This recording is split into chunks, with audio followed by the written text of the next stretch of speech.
जय हिंद दोस्तों, स्वागत है आप सभी का एक बार फिर से लक्ष्य के यूट्यूब चैनल पर। और पिछली हिस्ट्री की क्लासेस में जो रेगुलर हमारी सीरीज चल रही है उसमें हम गुप्त साम्राज्य को लेकर डिस्कशन कर रहे थे।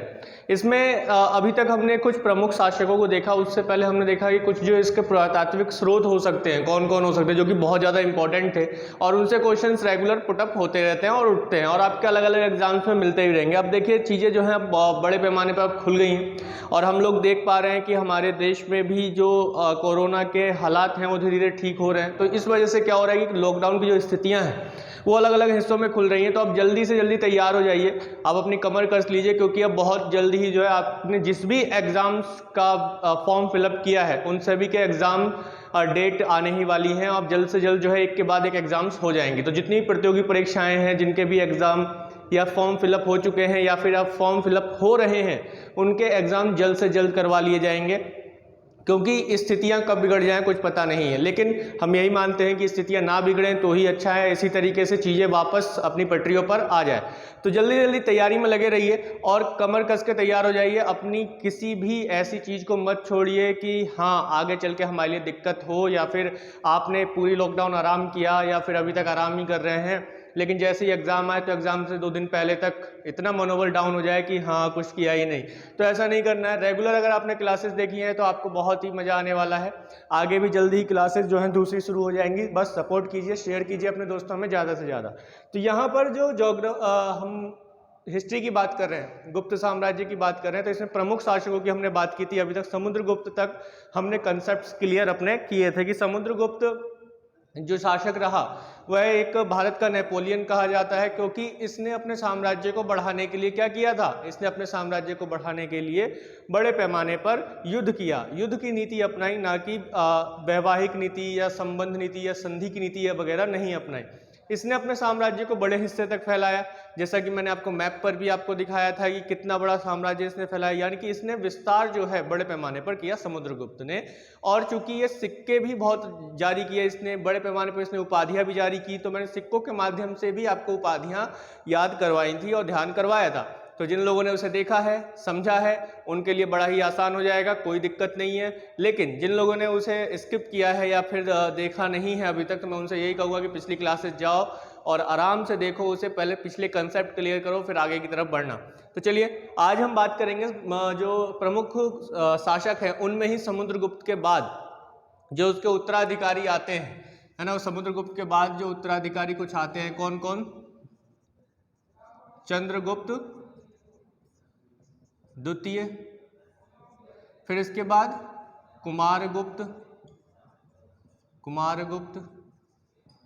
और फिर उसके बाद स्कंदगुप्त।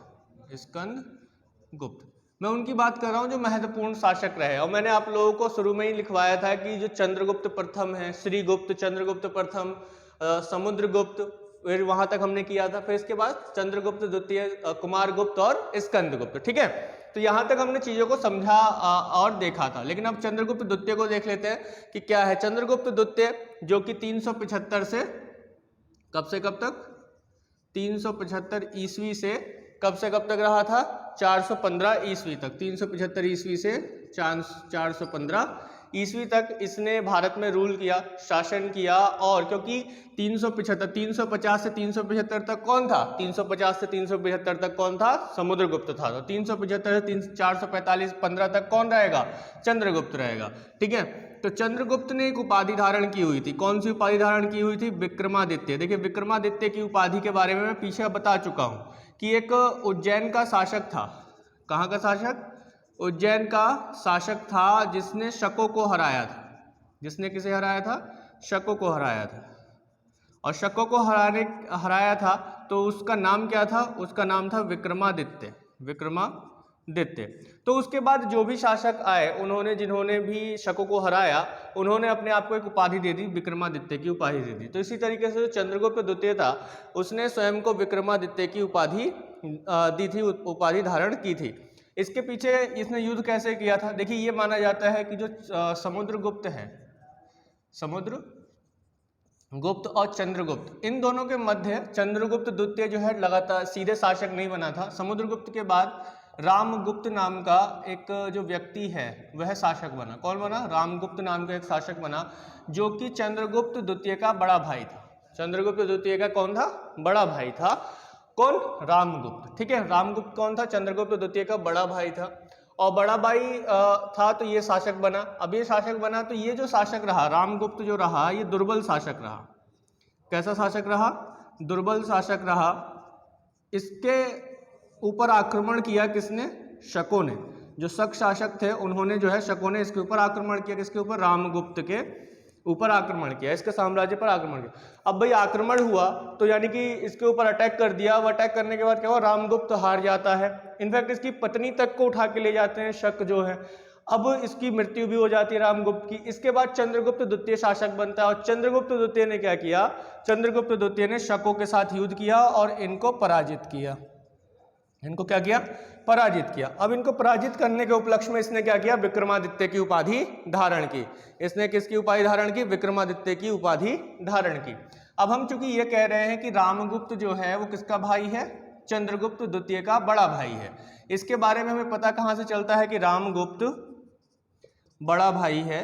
किसका बड़ा भाई है? चंद्रगुप्त द्वितीय का। ठीक है, चंद्रगुप्त द्वितीय का। अब देखिए, जिसको भी मौर्य साम्राज्य के चंद्रगुप्त और ये गुप्त साम्राज्य के चंद्रगुप्त में कंफ्यूजन हो रहा है, तो मैंने पीछे पहली ही वीडियो में मैंने इसको क्लियर किया हुआ है। तो आप लोग जो है गुप्त साम्राज्य का पहले दूसरी वीडियो देख लीजिए, क्लास देख लीजिए। चलिए, तो यहाँ पर जो बड़ा भाई है इसके बारे में हमें कहाँ से पता चलता है? इसके बारे में पता चलता है विशाख दत्त। विशाख दत्त द्वारा कृत एक रचना है, क्या नाम है उसका? देवी चंद्रगुप्तम। देवी चंद्रगुप्तम। तो देवी चंद्रगुप्तम जो है वो किसकी रचना है? विशाख चंद्र की रचना है, जिसमें क्या बताया गया है कि समुद्र गुप्त जो है उसके बाद जो शासक बना वो रामगुप्त बना। ठीक है, और रामगुप्त को शकों ने पराजित कर दिया। ठीक है, रामगुप्त को शकों ने पराजित कर दिया, और उसके बाद जो चंद्रगुप्त जो उसका छोटा भाई है उसने शकों को पराजित करके विक्रमादित्य की उपाधि धारण की। किसकी उपाधि धारण की? विक्रमादित्य की उपाधि धारण की।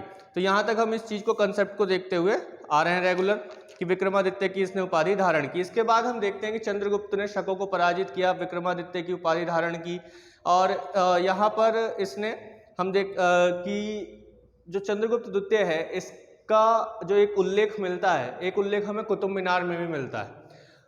इसमें अगर हम देखें तो आप यहाँ चित्र में देख सकते हैं कि कुतुब मीनार के परिसर में एक लौह स्तंभ खड़ा है। क्या खड़ा है? एक लौह स्तंभ खड़ा है। उस लौह स्तंभ पर एक शब्द लिखा हुआ है चंद्र, और उस लौह स्तंभ का जो अगर हम टाइमिंग निकालते हैं तो हम जो है लगभग चंद्रगुप्त द्वितीय के टाइम के समय में जाता है। तो जो चंद्र शब्द लिखा है उसका मतलब ये निकलता है, अर्थ जो ये निकाला जाता है, ये चंद्रगुप्त द्वितीय है।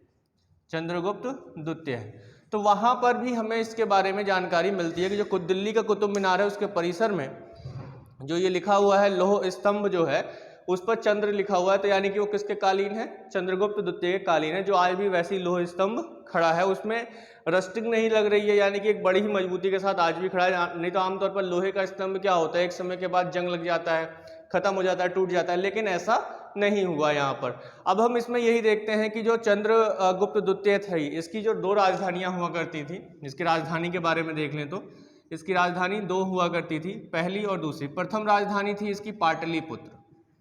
पाटलिपुत्र जो है इसकी प्रथम राजधानी थी, और दूसरी राजधानी थी उज्जैन। दूसरी राजधानी क्या थी? उज्जैन। 2 राजधानियां इसकी थी, दोनों एक महत्वपूर्ण क्षेत्र में स्थापित राजधानियां रही हैं। इसके अलावा अगर देखें तो इसने मालवा क्षेत्र को जीता। किसने? चंद्रगुप्त द्वितीय ने मालवा के क्षेत्र को भी जीता, जो मालवा पठार वाला एरिया है उसके क्षेत्र को जीता। और उस मालवा पठार वाले क्षेत्र को जीतने के बाद इसने चांदी के सिक्के चलाए जिस पर बाघ अंकित है, जिस पर बाघ अंकित है। ठीक है, तो विक्रमादित्य ने मालवा क्षेत्र को जीतने के बाद उस क्षेत्र में पहली बार चांदी के सिक्के चलाए, चांदी के सिक्के। और ये जो चांदी के सिक्के हैं ये किस पर, इस पर क्या बना हुआ है? इस पर बाघ बने हुए हैं। क्या बना हुआ है? बाघ।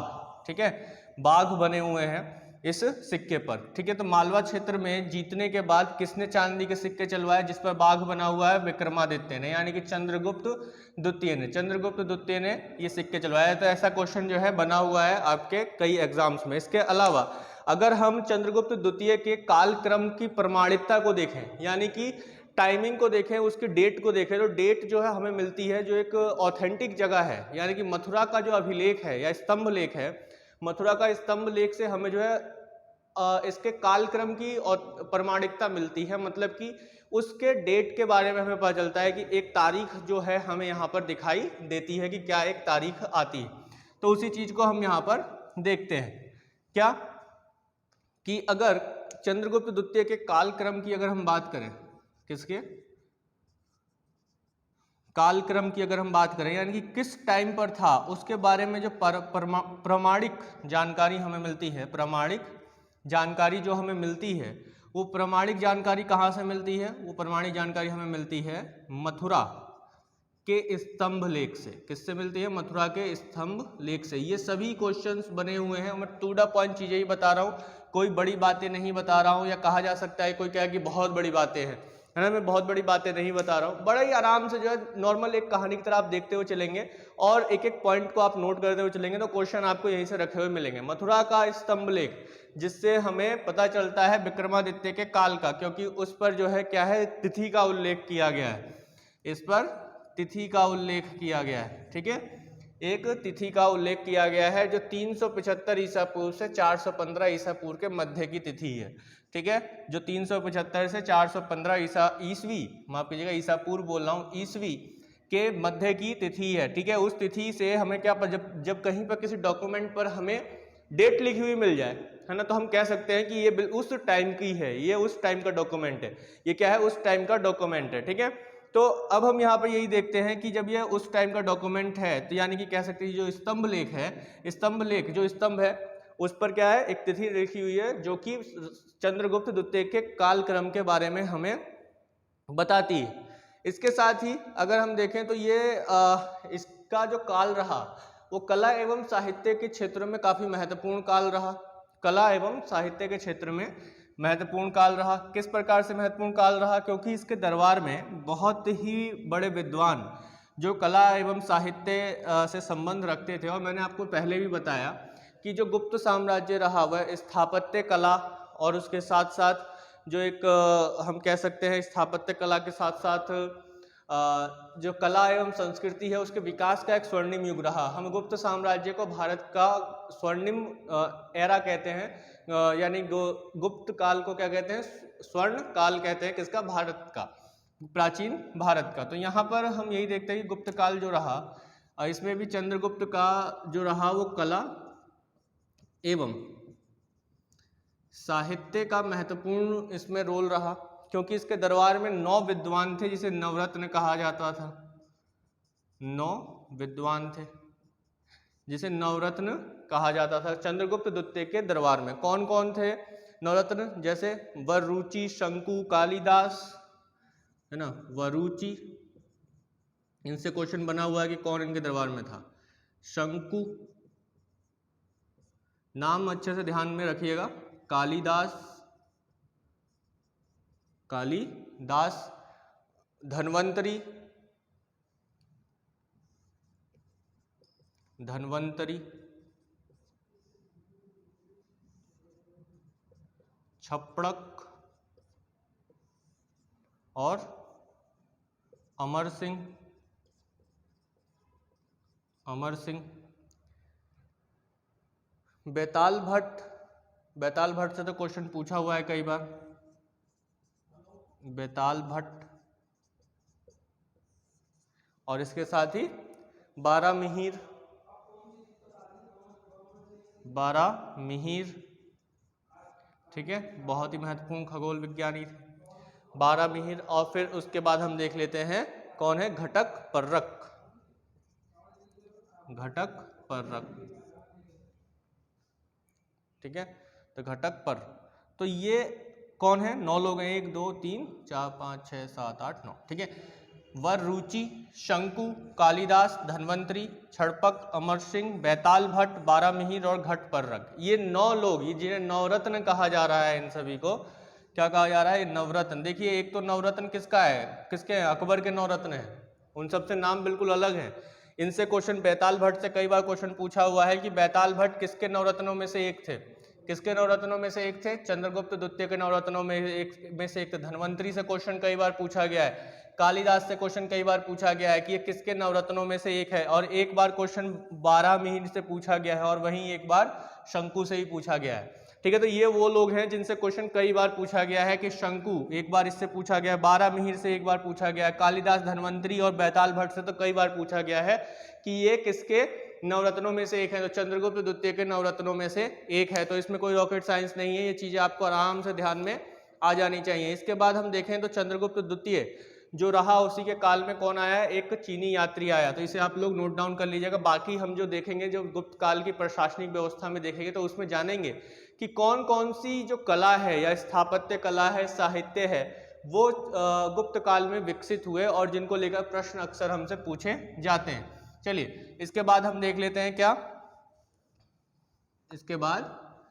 अब हम आ जाते हैं चंद्रगुप्त द्वितीय के काल में आया एक जो विदेशी यात्री है जिससे क्वेश्चन अक्सर पूछा जाता है। चंद्रगुप्त द्वितीय काल में कौन आया? एक चीनी यात्री आया है ना, चीनी यात्री आया, चीन से यात्री आया है उस समय, और जिसका नाम क्या है? जिसका नाम है, ये क्वेश्चन कई बार पूछा गया है, फाहियान है। कि फाहियान किसके शासनकाल में भारत आया? ये क्वेश्चन पूछा गया है, नहीं पूछा गया? कई बार इस क्वेश्चन को अलग अलग तरीकों से पूछा गया है कि फाहियान किसके काल में आया? चंद्रगुप्त द्वितीय काल में आया। ठीक है, फाहियान ने किस तरीके का विवरण प्रस्तुत किया, वो भी चीजों को अब हम देखेंगे। फाहियान जो था वो कहाँ का यात्री था? चीन का यात्री था। ठीक है, तो वो किसके काल में आया? चंद्रगुप्त के काल में आया। तो ये प्रश्न जो है कई बार पुटअप किया गया है, पूछा गया है। तो मैं समझता हूँ कि आप लोगों को अच्छे से ध्यान भी होगा। ये जो आया इसका टाइमिंग क्या रहा? 399 में ये आया और 414 ईस्वी तक ये भारत में रहा। कब तक रहा? 399 से आकर 414 ईस्वी तक ये भारत में रहा। फिर उसके बाद जो है ये कहाँ चला गया? अपने देश वापस लौट गया समुद्र मार्ग से। भारत जब ये आता है, फाहियान कहाँ? जब भारत आता है, कब आ रहा है भारत? ये 399 में भारत आ रहा है, 399 ईस्वी में। जब 399 ईस्वी में फाहियान भारत आता है तो ये किस मार्ग से आता है? ये स्थल मार्ग से आता है। किस मार्ग से आता है? स्थल मार्ग से आता है। यानी कि रेशम मार्ग को रेशम मार्ग से होते हुए, ये मध्य एशिया से होते हुए, पेशावर होते हुए ये भारत आता है। स्थल मार्ग में ये क्या है? मध्य एशिया, सेंट्रल एशिया, मध्य एशिया से होता हुआ आता है, मध्य एशिया और से होते हुए और पेशावर होते हुए, पेशावर जो कि अभी कहाँ है? पाकिस्तान में है। तो ये मुख्य रूप से मध्य एशिया में आया किस रास्ते से? रेशम मार्ग से। रेशम मार्ग से ये क्वेश्चन कई बार पूछा गया है, रेशम मार्ग से आया। और रेशम मार्ग का करंट अफेयर्स में बहुत बड़ा रोल है। और अगर आप लोग डेली करंट अफेयर्स देख रहे हैं तो मैंने उसमें आपको CPEC के बारे में भी बताया, अभी कुछ दिन पहले ही उसको डिस्कस किया था, जिसका चीन ने एक बार फिर से समर्थन किया है, बचाव किया है कि चाइना पाकिस्तान इकोनॉमिक कॉरिडोर का समर्थन उस चीन ने किया है। तो मध्य एशिया और पेशावर जो ये इन एरिया से आता है, रेशम मार्ग पर आता है, रेशम मार्ग से आता है कहाँ पर? भारत में। तो CPEC के बारे में जानने के लिए करंट अफेयर देखते रहिए डेली, वो आपके लिए ज़्यादा अच्छा रहेगा।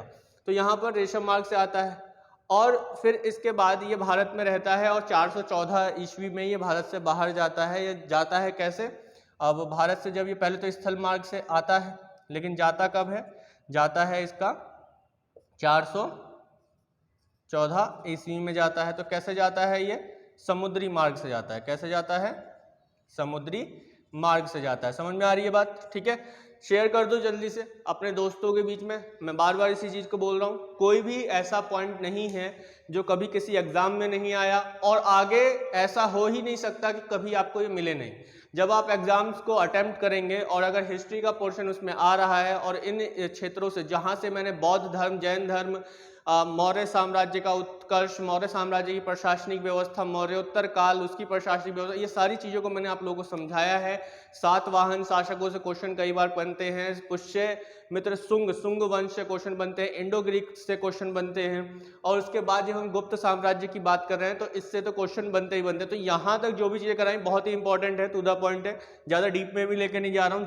जो कि आपके एग्जाम्स के लिए इंपॉर्टेंट हो सकती हैं, वो सारी चीज़ें मैं यहाँ बता रहा हूँ। तो शेयर कीजिए अपने दोस्तों में, ज़्यादा सपोर्ट की ज़रूरत है। जितना सपोर्ट करेंगे उतना ही अच्छे कंटेंट आपको मिलेंगे। मैथ्स के कंटेंट भी आपको A1 मिल रहा है, बेस्ट क्वालिटी का कंटेंट आपको दिया जा रहा है, और रिसर्च की जा रही है लगातार मैथ्स पर कि आपको कितना अच्छे से अच्छे तरीके से चीज़ों को दी जा सके। तो मैथ्स की क्लासेस भी रेगुलर चल रही हैं, उसमें भी आप लोग ज्वाइन कीजिए। क्वेश्चन के आंसर मैथ में देने की कोशिश कीजिए। मैं बार बार यही कह रहा हूँ कि हिस्ट्री और पॉलिटी तो आप देख ही रहे हैं, जरूरी नहीं है कि आप एक ही सब्जेक्ट से सारी चीज़ें पार कर लेंगे।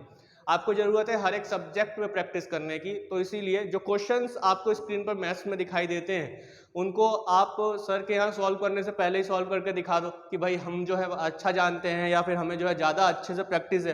तो उस चीज़ को भी दिखाने की ज़रूरत है, बताने की ज़रूरत है, और प्रैक्टिस के लिए कीजिए। ये मत कीजिए कि ये चीज़ें तो हमने पढ़ी हुई हैं, और इसको कहते हैं बौद्धिक आतंकवादी। बौद्धिक आतंकवादी मत बनिए बिल्कुल भी कि आपने देख लिया थंबनेल पर, अरे ये तो इसकी क्लास है, हम तो पढ़े हुए हैं पहले से, अब इसको क्या पढ़ें। तो इसे बौद्धिक आतंकवादी कहते हैं। इसका मतलब क्या हुआ कि आपने स्वयं ही मान लिया कि आपने इसे पढ़ा हुआ, लेकिन हो सकता है कुछ नई चीज़ें आपको मिलें, और हमारा हर एक जो क्लास होती है उसमें नई चीज़ को देने की कोशिश की जाती है, नए तरीकों को, नए कंसेप्ट को। और अगर आप रेगुलर GS के साथ बने हुए हैं तो इसमें भी आपको बहुत सी नई चीज़ें देखने को मिली होंगी। उसी तरीके से आप अदर्स क्लासेस को भी जल्दी मतलब ठीक तरीके से कीजिए, टाइम दीजिए, उसको टाइम पर कीजिए। चलिए, तो इसका मतलब हम देखते हैं समुद्री मार्ग से ये वापस जाता है। समुद्री मार्ग से ये जाता है श्रीलंका, ठीक है, श्रीलंका जाता है घूमता घामता, और श्रीलंका और पूर्वी द्वीपों, पूर्वी द्वीप जो है, पूर्वी द्वीप कौन से, जो हमारे साउथ ईस्ट एशिया के देश है, जैसे कि इंडोनेशिया, मलेशिया, थाईलैंड, कंबोडिया, इन देशों से होते हुए जो है वो कहाँ चला जाता है, अपने स्वदेश लौट जाता है। स्वदेश उसका कौन सा है, चीन है।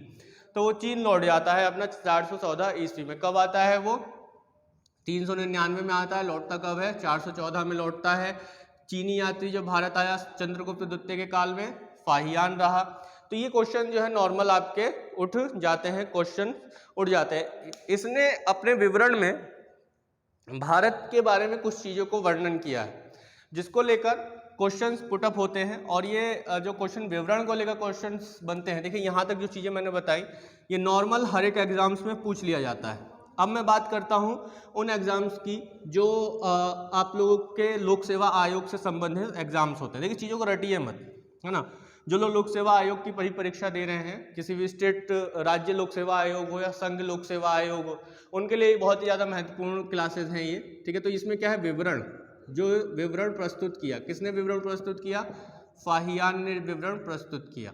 तो फाहियान ने भारत को क्या कहा, है ना, भारत को उसने अपने ग्रंथों में क्या कहा, उसने जो भी किताबें लिखी उसमें उसने क्या कहा, फाहियान ने क्या कहा। अगर किसी को पता है तो कमेंट में आंसर डाल सकते हैं कि फाहियान ने भारत के लिए क्या शब्द इस्तेमाल किया, इन टू। ये क्वेश्चन पूछा गया है, ठीक है। इन टू नाम जो है भारत का, इन टू नाम भारत का किसने इस्तेमाल किया है, किसने अपने ग्रंथों में, या कहा जा सकता है किसके विवरणों में, ऐसा क्वेश्चन बन सकता है, किसके विवरणों में भारत को इन तुन कहा गया है, या चीनी ग्रंथों में भारत को इन तुन कहा गया है, यानी कि चीनी ग्रंथों में भारत को क्या कहा गया है, ऐसा भी क्वेश्चन बन सकता है। क्योंकि भाई उसने जो ग्रंथ लिखा है वो चीनी में लिखा है ना, तो उसने क्या क्वेश्चन हो सकता है, क्वेश्चन क्या हो सकता है कि चीनी ग्रंथों में भारत को क्या कहा गया है, इंतु कहा गया है, ठीक है। तो ये विवरण उसके जो फाहियान के विवरण है उसमें भारत को इंतुन कहा गया है।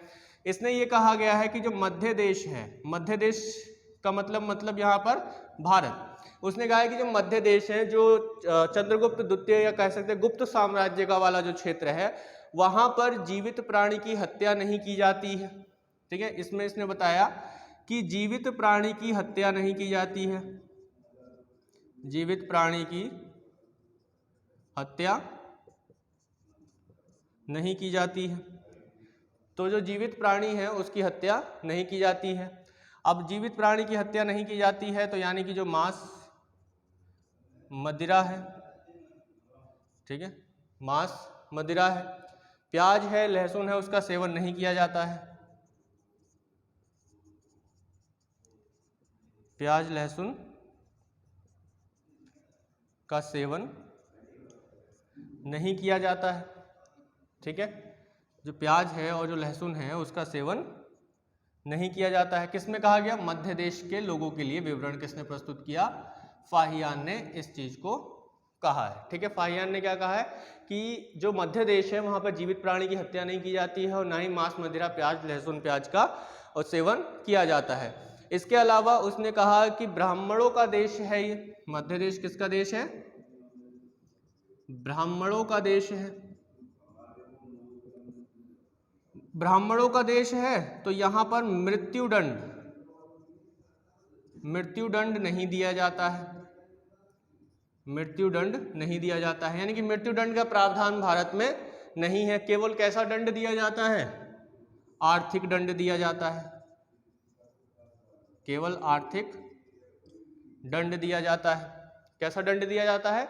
केवल आर्थिक दंड दिया जाता है। ब्राह्मणों का देश है, केवल आर्थिक दंड दिया जाता है। इसके अलावा खरीद बिक्री में किस चीज का इस्तेमाल किया जाता है? क्रय या विक्रय में किस चीज का इस्तेमाल किया जाता है? कौड़ियों का इस्तेमाल किया जाता है। कौड़ियों का उपयोग किया जाता है। ठीक है, इस चीज को इसने डिनोट किया। तो ऐसे क्वेश्चंस कई बार पुटअप किए गए हैं कि किसके विवरणों में ये मिलता है कि भारत में या गुप्त काल में मृत्युदंड की जगह पर आर्थिक दंड दिया जाता था। तो किसके काल में दिया जाता था? ब्राह्मणों के देश में, यानी कि मध्य भारत में, यानी कि गुप्त साम्राज्य में मृत्युदंड नहीं आर्थिक दंड दिया जाता था। जीवित प्राणी की हत्या नहीं की जाती थी, यानी कि हिंसा नहीं होती थी। क्रय विक्रय के लिए किसका इस्तेमाल किया जाता था? कौड़ियों का इस्तेमाल किया जाता था। और इसने जब अशोक के राजमहल को देखा, पाटलिपुत्र में किसका? अशोक के राजमहल को देखा, जो वहां पर रहा था उस समय एक सही स्थिति में रहा होगा। तो अशोक का जो राजमहल देखा तो इसने कहा, फाहियान ने अपने विवरणों में लिखा कि देवताओं द्वारा इसको निर्मित किया गया है। देवताओं, ये किसने कहा? फाहियान ने कहा। देवताओं द्वारा निर्मित बताया। किसे बताया? अशोक के राजमहल को। तो ऐसे क्वेश्चन ये कई बार बना हुआ है इससे कि अशोक के राजमहल को देवताओं द्वारा निर्मित किसके द्वारा बताया गया? तो फाहियान के द्वारा बताया गया। किसके द्वारा बताया गया? फाहियान के द्वारा बताया गया। तो इस चीज को हम लोग देखते हैं यहाँ पर। तो ये विवरण प्रस्तुत किया, कुछ विवरण प्रस्तुत किया किसने? फाहियान ने विवरण प्रस्तुत किया। किसके बारे में? चंद्रगुप्त द्वितीय और गुप्त साम्राज्य के बारे में और भारत के बारे में, जो उसने बताया। भारत को किस नाम से जाना गया? इन तू के नाम से जाना गया। इन तू के नाम से भारत को जाना गया। ठीक है, तो ये चंद्रगुप्त द्वितीय का काल रहा। इसके बाद अगर हम देखें तो इसके बाद हम देखते हैं जो कुमारगुप्त आते हैं। कौन आते हैं? कुमारगुप्त प्रथम। ठीक है, उनके बाद कई कुमारगुप्त आए, लेकिन मुख्य रूप से जो कुमारगुप्त रहे वो यही रहे जिनसे हमारे क्वेश्चंस अक्सर बनते हैं। तो उसको देख लेते हैं। जो कुमारगुप्त प्रथम है, इनके काल में क्या महत्वपूर्ण घटनाएं घटित हुई, उसको भी देखने वाली बात। तो कुमारगुप्त प्रथम 415 ईस्वी में से 455 ईस्वी तक, 455 ईस्वी तक, है ना। तो हमने देखा चंद्रगुप्त का काल क्या रहा? 375 ईस्वी से 415 ईस्वी तक। ठीक है, 375 ईस्वी से 415 ईस्वी तक रहा। और कुमारगुप्त प्रथम का जो काल रहा वो 415 ईस्वी से 455 ईस्वी तक रहा। तो कुमारगुप्त प्रथम जो कि एक शासक रहा, किसके बाद? चंद्रगुप्त के बाद। तो चंद्रगुप्त का उत्तराधिकारी कौन रहा? कुमारगुप्त प्रथम रहा। यानी कि हम कह सकते हैं कि ये पुत्र था किसका? चंद्रगुप्त का। चंद्रगुप्त प्रथम का ये कौन है? पुत्र है। चंद्रगुप्त प्रथम का पुत्र है कौन? कुमारगुप्त। अब इसने जो है कुछ महत्वपूर्ण उपाधियां धारण की हुई हैं। कौन कौन सी, वो देख लेते हैं पहले। इसकी उपाधियां देखिए, उपाधियों से क्वेश्चन बहुत बनता है, इसीलिए मैं लगातार इस चीज को बता रहा हूं। कुछ 3 महत्वपूर्ण उपाधियां इसने धारण की हुई है। महेंद्रादित्य, श्री महेंद्र और महेंद्र अश्वमेघ। महेंद्रादित्य, श्री महेंद्र, महेंद्रादित्य और श्री महेंद्र और महेंद्र अश्वमेघ।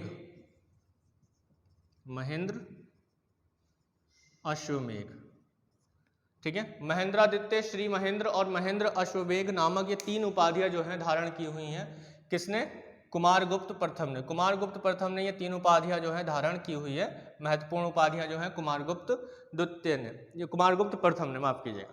तो यहाँ पे 415 से 455 ईस्वी तक ये रहता है और इसने 3 महत्वपूर्ण उपाधियां हैं। कुमारगुप्त ने, महेंद्रादित्य, श्री महेंद्र और महेंद्र अश्वमेघ। इसके बाद हम देखते हैं कि इसके शासनकालीन जो जानकारियां हमें मिलती हैं वो कुछ अभिलेखों से मिलती हैं। और मैंने आप लोगों को पहले ही बताया था कि कुमारगुप्त का वो काल रहता है, कुमारगुप्त के काल के बहुत सारे अभिलेख या शिलालेख हमें मिले हैं, ठीक है, स्तंभ लेख हमें मिले हैं। तो इसके काल के, यानी कि हम कह सकते हैं शासनकालीन जो जानकारियां हैं, शासनकालीन जानकारियां, ठीक है, शासनकालीन जानकारियां कहाँ कहाँ से मिलती हैं? कुछ अभिलेख हैं, बिलसड़ अभिलेख, बिलसड़ अभिलेख है। इसके अलावा मंदसौर का अभिलेख, करमडंडा का अभिलेख, मंदसौर अभिलेख, करम डंडा अभिलेख, ठीक है। तो शासनकालीन जो जानकारियां हैं वो 3 हमें मिलती हैं, बिलसड़ का अभिलेख, मंदसौर अभिलेख, करमडंडा का अभिलेख। ये कुछ जानकारियां जो हैं हमें मिलती हैं। और मैंने आप लोगों को बताया ही अभी शुरू में कि कुमारगुप्त, जो कुमारगुप्त है, कुमारगुप्त प्रथम, जो कुमारगुप्त प्रथम है, इसके काल में सर्वाधिक गुप्तकालीन अभिलेख मिलते हैं। किसमें? कुमारगुप्त प्रथम के। और सुव्यवस्थित शासन का जो विवरण मिलता है वो मंदसौर के अभिलेख में मिलता है। सुव्यवस्थित शासन का विवरण किसके? कुमारगुप्त के शासन का जो विवरण मिलता है ठीक तरीके से, सुव्यवस्थित तरीके से शासन का विवरण, वो किस में मिलता है? वो मंदसौर के अभिलेख में मिलता है। तो इसमें सीधी सी बात है, इसमें कोई रॉकेट साइंस नहीं है। एक तो कि जो कुमारगुप्त है 415 से 455 ईस्वी तक रहा, इसने कुछ उपाधियां धारण की, महेंद्रादित्य, श्री महेंद्र और महेंद्र अश्वमेघ की उपाधि धारण की। शासनकालीन जो जानकारियां मिलती हैं वो इन 3 महत्वपूर्ण अभिलेखों से मिलती हैं। उसमें भी सबसे सुव्यवस्थित तरीके से मंदसौर अभिलेख में मिलती हैं। और मैंने आप लोगों को बताया कि कुमारगुप्त प्रथम का जो काल रहा पूरा, उसमें सबसे ज्यादा अभिलेख प्राप्त हुए हैं वहां के, उसके काल के जो है सबसे ज्यादा अभिलेख जो है इसके काल में प्राप्त हुए हैं। और मंदसौर अभिलेख, इसको कई बार पूछा गया है कि इसकी रचना किसने की है? इसकी रचना की है वत्स भट्टी। किसने की है? वत्स भट्टी नामक एक शासक, वत्स भट्टी नामक एक लेखक हुआ, दरबारी कवि हुआ, किसका? कुमारगुप्त का। तो उसने जो है मंदसौर के अभिलेख की रचना की है और इसका में जो है शासन का विवरण दिया है सीधे तौर पर और महत्वपूर्ण रूप में। इसके साथ ही अगर हम देखें तो इसके सिक्कों पर अगर थोड़ी सी जानकारी ले लें तो सिक्के थोड़े से महत्वपूर्ण होते हैं इसके। जहां पर सिक्कों का जिक्र आए तो आप लोग जो है उसको अच्छे से नोट डाउन करें, समझ लें एक तरीके से, क्योंकि जो एक स्रोत होते हैं, सिक्के भी एक महत्वपूर्ण स्रोत होते हैं। इसने पहली बार, अगर सिक्कों की बात करें तो इसने पहली बार मध्य भारत में चांदी के सिक्के जारी किए, ठीक है। और इसने सिक्कों पर से गरुड़ के स्थान पर क्या दिया? गरुड़ के स्थान पर मयूर, गरुड़ के स्थान पर मयूर को छपवाया। एक तरफ तो सिक्के के मयूर को ये खिलाता हुआ दिखाई देता है ना, मयूर को ये खिला रहा है, खिलाता हुआ, मयूर को खिलाता हुआ। और दूसरी तरफ सिक्के के दूसरी तरफ क्या हुआ है कि मयूर पर कार्तिकेय भगवान जो हैं शिव के पुत्र, वो मयूर पर विराजमान है, मयूर पर बैठे हुए हैं। तो अगर आप इसके सिक्कों का चित्र देखेंगे तो जो आपको चित्र में यहाँ स्क्रीन पर दिखाई दे रहा है, तो इसका सिक्का कुछ ऐसे है कि इसने गरुड़ की आकृति को हटा दिया और मयूर आकृति को जो है उस पर रखा और मुख्य भाग पर मयूर को खिलाते हुए और उसके जो पीछे वाला भाग है उस पर भगवान कार्तिकेय को मयूर पर विराजमान दिखाया गया। आपके दोनों तरीके, दोनों पृष्ठ इसके दिख रहे होंगे सिक्के पर, और मैं समझता हूं कि आपको अच्छे से समझ में आया होगा। तो यहाँ पर आप आराम से देख सकते हैं गरुड़ के स्थान पर मयूर को चिन्हित किसने करवाया? कुमारगुप्त ने करवाया। कुमारगुप्त एक इस विशेषता के लिए भी जाना जाता है कि इसने जो है ऑक्सफोर्ड यूनिवर्सिटी से शिक्षा नहीं ली, Oxford of Mahayana, Oxford of Mahayana. Oxford of Mahayana किसे कहते हैं? ऑक्सफोर्ड ऑफ महायान कहते हैं नालंदा विश्वविद्यालय को। किसे कहते हैं? नालंदा विश्वविद्यालय को। देखिए जो गुप्त साम्राज्य रहा, ये गुप्त साम्राज्य ब्राह्मणवादी साम्राज्य था, लेकिन चूंकि यहाँ पर जो है ये इन्होंने बौद्ध धर्म को भी कुछ संरक्षण दिया, तो नालंदा विश्वविद्यालय जैसे एक महत्वपूर्ण एक कह सकते हैं विश्वविद्यालय यूनिवर्सिटी, एक शिक्षा के केंद्र, बौद्ध शिक्षा के केंद्र का विकास किया गया कुमारगुप्त प्रथम के काल में। इसको क्या कहा जाता है? ऑक्सफोर्ड ऑफ महायान कहा जाता है। क्या कहा जाता है? Oxford of Mahayana. महायानी कौन थे? ये सारी चीजें मैंने पीछे आप लोगों को क्लासेस में करवाई हैं, तो जिनको जानना है महायानी कौन थे, वो जैन धर्म बौद्ध धर्म से संबंधित जो भी क्लासेस पीछे हैं उनको आप लोग एक बार प्लेलिस्ट में जाकर देख सकते हैं। चलिए, तो इसके बाद हमने देखा कि नालंदा विश्वविद्यालय। और जिनको चैनल पर नहीं मिल पाता है, मैंने पहले ही बोला है कि आप टेलीग्राम पर लक्ष्य 007 करके सर्च करेंगे तो आपको लक्ष्य चैनल मिल जाएगा, और वहां पर मैं लिंक सेंड कर देता हूं, सभी वीडियोस की लिंक डाल देता हूं। वहां लिंक से आप सीधे फिर यूट्यूब पर जा सकते हैं और चैनल को सब्सक्राइब कर सकते हैं और शेयर कर सकते हैं और बेल आइकन को प्रेस भी कर सकते हैं। चलिए, तो यहाँ पर ऑक्सफोर्ड ऑफ महायान किसे कहा गया? नालंदा विश्वविद्यालय। कई बार क्वेश्चन, हर एक पॉइंट से क्वेश्चन पूछा गया है, जो पॉइंट्स मैं यहाँ पर बता रहा हूँ। इसके बाद आते हैं, चलिए, अंतिम शासक, जो कि एक महत्वपूर्ण अंतिम शासक रहा, स्कंदगुप्त की बात कर लेते हैं। किसकी बात कर लेते हो? स्कंदगुप्त की बात कर लेते हैं, जो कि एक और महत्वपूर्ण शासक रहा। ये इस वजह से महत्वपूर्ण रहा क्योंकि अक्सर ये क्वेश्चन पूछा जाता है, सरकारी क्वेश्चन। अगर मैं इसका बताऊं, इसका सरकारी क्वेश्चन क्या है? इसका सरकारी क्वेश्चन है कि किसके काल में हुड़ों ने भारत पर आक्रमण किया। ठीक है, ये इसका सरकारी क्वेश्चन है। ठीक है, ये क्या है? इसका सरकारी क्वेश्चन है। 455 से ये कब से कब तक रहता है? 455 ईस्वी से 467 ईस्वी तक। 455 ईस्वी से 467 ईस्वी तक रहता है। कौन? स्कंदगुप्त। ठीक है, कौन? स्कंदगुप्त जो है 455 ईस्वी से 467 ईस्वी तक रहता है। समझिए, इस चीज को हम लोग देखते हैं कि 455 ईस्वी से 467 ईस्वी तक ये रहता है। कौन? स्कंदगुप्त। और ये जो स्कंदगुप्त है, ये उत्तराधिकारी है किसका? कुमारगुप्त का उत्तराधिकारी है, मतलब उसका पुत्र है। किसका? कुमारगुप्त का पुत्र है।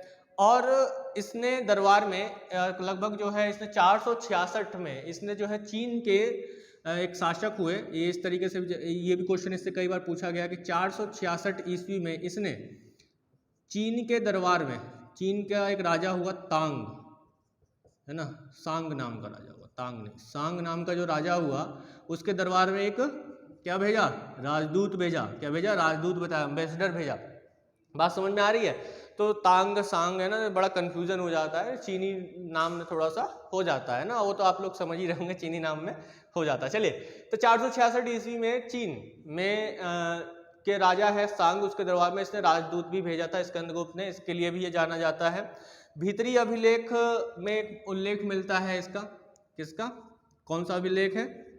भीतरी का अभिलेख। जो भीतरी अभिलेख है, भीतरी अभिलेख में हमें पता चलता है कि इसके काल में किसका आक्रमण हुआ? हुड़ों का आक्रमण हुआ। हुड़ों का आक्रमण हुआ। किसका आक्रमण हुआ? हुड़ों का आक्रमण हुआ। किसके काल में हुआ? स्कंदगुप्त के काल में हुआ। अक्सर इसको क्वेश्चन को पूछा गया है। इसके साथ ही हुड़ों को क्या कहा जाता है? हुड़ों को कहा जाता है मलेच्छ। ये क्वेश्चन भी कई बार पूछा गया है। और ये मलेच्छ जो कहा गया, वो किस अभिलेख में कहा गया? ये कहा गया जूनागढ़ अभिलेख में। किस में कहा गया? जूनागढ़ अभिलेख में। जूनागढ़ अभिलेख में मलेच्छ शब्द किसके लिए इस्तेमाल किया गया है? हुड़ों के लिए इस्तेमाल किया गया। किसके लिए इस्तेमाल किया गया है? हुड़ों के लिए मलेच्छ शब्द का इस्तेमाल किया गया है। किस अभिलेख में? जूनागढ़ अभिलेख में। और जूनागढ़ ही अभिलेख में एक बात हमें यह पता चलती है कि स्कंदगुप्त ने सुदर्शन झील, देखिए सुदर्शन झील कितनी बार आ चुका है? सुदर्शन झील कई बार आ चुका है। सुदर्शन झील का निर्माण किसने करवाया? फिर उसके बाद किसने उसका पुनरुद्धार करवाया? फिर उसके बाद किसने पुनरुद्धार करवाया? फिर उसके बाद सुदर्शन झील का पुनरुद्धार करवाया किसने? एक बार फिर से स्कंदगुप्त ने, जो कि कहाँ है? जूनागढ़ में है। और इसके साथ ही इसने सुदर्शन झील के किनारे पर एक मंदिर का निर्माण करवाया। ठीक है, एक मंदिर का निर्माण करवाया। वो मंदिर आज भी है, जिसको विष्णु मंदिर कहते हैं। यानी कि विष्णु का मंदिर जो है इसने निर्मित करवाया। किसने? जूनागढ़ के अभिलेख में अब ये मिलता है कि सुदर्शन झील का पुनरुद्धार करवाया स्कंदगुप्त ने, और उसके साथ साथ विष्णु के मंदिर का भी निर्माण जो है यहाँ पर उसने करवाया। ठीक है, तो स्कंदगुप्त हुड़ों के आक्रमण को विफल किया उसने स्कंदगुप्त ने। और हुड़ों के आक्रमण के बारे में जानकारी कहाँ से मिलती है? भीतरी अभिलेख में मिलती है। ठीक है, इस चीज़ को ध्यान रखिएगा। और आक्रमण को विफल भी किया इसने, यानी कि सफल नहीं हुआ हुड़ों का आक्रमण, स्कंदगुप्त ने उनको हरा दिया, उनको वापस भेज दिया। ठीक है, तो यहाँ तक हम ये चीज़ें देखते हैं। इसके बाद स्कंदगुप्त के काल में जो महत्वपूर्ण चीज़ है वो ये रही, और हुड़ों का आक्रमण महत्वपूर्ण रहा। सुदर्शन झील का इसने पुनरुद्धार किया, विष्णु मंदिर का निर्माण किया। मलेच्छ किसके लिए इस्तेमाल किया गया? हुड़ों के लिए इस्तेमाल किया गया जूनागढ़ अभिलेख में। तो ये सारी चीज़ें जो है इंपॉर्टेंट है, और जो भी चीज़ मैंने यहाँ पे बताई कि पॉइंट इंपॉर्टेंट है, कई बार इनसे क्वेश्चन बने हुए हैं। अब क्वेश्चन बन जाए तो ये मत कहना कि बताया नहीं था, है ना, अब ये कहना कि आपने पढ़ा नहीं था, है ना। तो इसलिए जो लोग रेगुलर सीरियस होकर एक एक शब्द को मेरे सुन रहे हैं और रेगुलर क्लासेस कर रहे हैं, बेशक एक दो दिन क्लास डिस्टर्ब हो जाती है या कह सकते हैं कि रुक जाती हैं, उसका कारण ये है, मैं आप लोगों को पहले ही बता चुका हूँ, इतनी बड़ी टेक्नोलॉजी नहीं है मेरे पास। एक फ़ोन होता है, उससे रिकॉर्ड करता हूँ, और आपके सामने ये बोर्ड है, तो एक फ़ोन से ही बहुत सारी चीज़ों को किया जाता है। मेरे पास एडिटिंग करने के लिए कुछ अलग सिस्टम नहीं है, फ़ोन से ही एडिटिंग होना है, सब कुछ होना है, फ़ोन से ही करना है। तो जब फ़ोन ज़्यादा बिजी रहता है, अदर क्लासेस भी हैं, तो उस वजह से क्या होता है कि एक आधे क्लासेस जो है रुक जाती हैं, या समय पर एडिट नहीं हो पाती हैं, या रिकॉर्ड नहीं हो पाती हैं, अपलोड नहीं हो पाती हैं। तो यहाँ पर बस मैं वही चाहूँगा कि सपोर्ट कीजिए, ज़्यादा शेयर कीजिए, ताकि एक जो प्लेटफॉर्म है, जो लक्ष्य का प्लेटफॉर्म है, वो दूर दूर तक फैले, लोगों तक पहुँचे, वो उन्हें देखें, पसंद करें।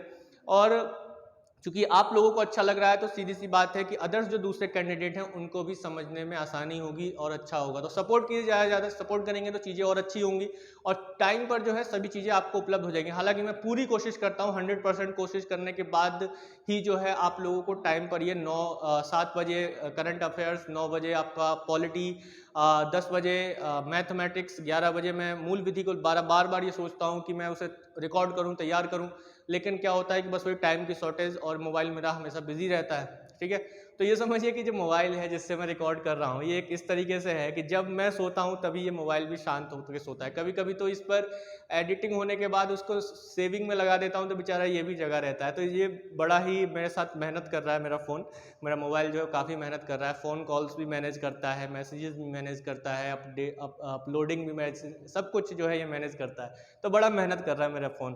ठीक है, तो शेयर कीजिए ज़्यादा से ज़्यादा अपने दोस्तों के साथ। चलिए, तो इसके बाद हम देखते हैं कि जो इस गुप्त साम्राज्य है, इसके बाद कुछ इतने बड़े शासक नहीं आए, या कह सकते हैं कि इतने महत्वपूर्ण शासक नहीं आए, लेकिन फिर भी एक एक लाइन में हम देख लेते हैं कि अगर किसी के काल में कुछ हुआ तो वो कौन से शासक हुए। देखिए, हुड़ों का एक राजा हुआ आगे चल के, मिहिरकुल। ठीक है, मिहिरकुल नाम का एक राजा हुआ, वो बाद में आता है, लेकिन उससे पहले स्कंदगुप्त के बाद हम देखते हैं कि कुछ शासक, कई शासक आए, जिसमें से एक शासक हुआ बुधगुप्त। एक शासक हुआ कौन? बुधगुप्त। बुधगुप्त ने क्या किया कि नालंदा महाविहार में दान दिया। ये क्वेश्चन कई बार पूछा गया है कि बुधगुप्त, जो बुधगुप्त है उसने नालंदा महाविहार, जो नालंदा महाविहार है उसमें क्या किया? उसमें धन दान किया, धन दान किया, बड़े पैमाने पर उसने धन दान किया। क्लियर है? ठीक है, अब हमने इस चीज को देख लिया, ये बुधगुप्त के काल में हुए, क्वेश्चन कई बार पूछा गया। इसके बाद आता है मिहिरकुल, जो कि हुड़ों का राजा है। किसका राजा है? जो स्कंदगुप्त के काल में आक्रमण हुआ था हुड़ों का, तो हुड़ों का राजा हुआ एक मिहिरकुल। मिहिरकुल आगे चल के, तो जो मिहिरकुल नाम का एक राजा हुआ, इसने स्कंदगुप्त के बाद एक बार फिर से अटैक किया, और किसके काल में किया? नरसिंहगुप्त के काल में। नरसिंह, ऐसे क्वेश्चन बनता है कि हुड़ शासक मिहिरकुल ने किसके काल में अटैक किया? नरसिंहगुप्त। नरसिंहगुप्त के काल में अटैक किया किसने? मिहिरकुल ने। और तो मिहिरकुल जो कि हुड़ों का शासक है, हुड़ शासक मिहिरकुल, तो भैया ये मिहिरकुल जो है इसने एक बार फिर से अटैक किया, किसके काल में? नरसिंहगुप्त के काल में। और नरसिंहगुप्त ने जो है इसको पराजित किया, मिहिरकुल को पराजित किया। ठीक है, इसके बाद एक और शासक हुए भानुगुप्त। भानुगुप्त के काल में एक हमें जो जानकारी मिलती है वो थोड़ी सी सामाजिक जानकारी मिलती है। भानुगुप्त शासक हुए कहाँ के? गुप्त साम्राज्य के। और इनका एक अभिलेख है एरण अभिलेख, एरण अभिलेख है। और इस एरण अभिलेख में हमें सती प्रथा का उल्लेख मिलता है। किसका? सती प्रथा का उल्लेख मिलता है। यानी कि हम ये कह सकते हैं, जैसे कि मैंने आपको बताया कि स्थापत्य कला का स्वर्णिम काल तो कहा जाता है गुप्त काल को, लेकिन सामाजिक जो व्यवस्था थी उसके लिए ये काल उतना ही बेकार था, या कह सकते हैं बदतर था, अंधकार वाला था, क्योंकि इस काल में बड़े पैमाने पर रूढ़िवादिता उत्पन्न हो चुकी थी। स्त्रियों की स्थिति बहुत ही दयनीय हो चुकी थी गुप्त काल में। गुप्त काल के एक सिक्के के दो पहलू होते हैं। तो एक तो जो सामने वाला सिक्का है वो ये है कि ये स्वर्णिम काल कहा जाता है, किसका? स्थापत्य कला संस्कृति का स्वर्णिम काल कहा जाता है। लेकिन अगर हम देखें तो ये जो साम्राज्य है, क्या साम्राज्य कह सकते हैं, जो सती प्रथा है वो महिलाओं के संबंध में है, या फिर कह सकते हैं कि जो हम बात करते हैं कि जो सामाजिक व्यवस्था है उसके बिल्कुल उलट है। यानी कि स्वर्णिम युग को कह सकते हैं अंधकार वाला युग है महिलाओं की स्थिति को लेकर, सामाजिक व्यवस्था को लेकर। ठीक है, तो भानुगुप्त के काल में हमें जो एरण अभिलेख, क्वेश्चन कई बार पूछा गया है, वहां पर सती प्रथा का उल्लेख हमें मिलता है गुप्त काल में। इसके बाद विष्णुगुप्त तृतीय नाम का एक शासक आया जो कि एक अंतिम शासक रहा गुप्त काल का। गुप्त काल का अंतिम शासक ये इसलिए जाना जाता है क्योंकि ये अंतिम, ठीक है, अंतिम शासक जो रहा वो कौन रहा? विष्णुगुप्त। विष्णुगुप्त तृतीय जो है ये अंतिम शासक रहा, किसका? गुप्त साम्राज्य का। तो ये क्वेश्चन कई बार पूछा गया है, विष्णुगुप्त तृतीय किस वंश का अंतिम शासक है? गुप्त साम्राज्य का अंतिम शासक है। तो मैं समझता हूं कि यहाँ तक का जो एक फैक्चुअल डिटेल है वो आप लोगों को अच्छे से समझ में आ गई होगी। जो प्रमुख शासक हैं वो उसके बारे में आपको अच्छे से याद हो गया। तो ऐसे समझो कि आप कभी भूल ही ना पाओ। ठीक है, तो इस तरीके से आप समझो। नोट्स आपने मुझे लगता है बनाए ही होंगे साथ में मेरे, और नहीं बनाए तो एक बार फिर से रिवाइंड करके देखिए, पीछे जाके देखिए और नोट्स बनाइए। स्क्रीनशॉट्स भी लिए होंगे, क्योंकि मैं अब अक्सर जो है कई लोगों ने कहा कि दिखता नहीं है बोर्ड पर, तो मैं साइड हो जाता हूं ताकि आप लोग स्क्रीनशॉट भी ले सकें या वीडियो को पॉज करके नोट डाउन भी कर सकें। तो चीज़ों को देखिए और टेलीग्राम पर हमें ज्वाइन कीजिए। ठीक है, लिख के SHYA007। इंस्टाग्राम पर भी आप हमें ज्वाइन कर सकते हैं लक्ष्य के नाम से ही। ठीक है, तो आप टेलीग्राम पर हमें ज्वाइन कीजिए, वहां पर इनसे रिलेटेड जो है बहुत सारी चीजें आपको मिल जाएंगी। ठीक है, चलिए, तो यहाँ तक हम आज प्रमुख शासकों को आज हमने देख लिया, इसके जो गुप्त काल के प्रमुख शासक है। इसके बाद हम बात करेंगे गुप्त काल की प्रशासनिक व्यवस्था की, जो कि सबसे महत्वपूर्ण है, क्योंकि क्वेश्चन यहाँ से अक्सर और हमेशा उठते रहते हैं। तो वीडियो के अंत तक बने रहने के लिए बहुत बहुत धन्यवाद। शेयर कीजिए अपने दोस्तों में, और जिन लोगों ने अभी तक सब्सक्राइब नहीं किया, सब्सक्राइब करके बेल आइकन को प्रेस जरूर कीजिए, ताकि अगली वीडियो की नोटिफिकेशन आप तक सबसे पहले पहुंच सके। जय हिंद, जय भारत।